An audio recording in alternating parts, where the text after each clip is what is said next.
Mercavalència ha completat la segona fase de la reforma del mercat majorista de fruites i verdures amb una inversió de 400.000 euros. Aquestes obres han permès la renovació de les cobertes, l'acondicionament del corredor central i la il·luminació LED del recinte. Una inversión en mejoras desde que se construyó de más de 9.600.000 euros.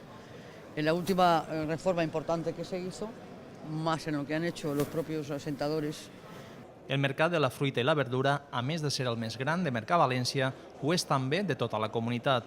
En aquestes instal·lacions es comercialitzen anualment 260.000 tones de productes hortofructícoles. Esta es una acción más de apoyo, sin duda, de apoyo serio y apoyo riguroso al sector agroalimentario, un sector importantísimo en la Comunidad Valenciana y en la ciudad, y un apoyo clarísimo a promover el consumo de fresco, que es sin duda alguna lo más saludable que podemos hacer.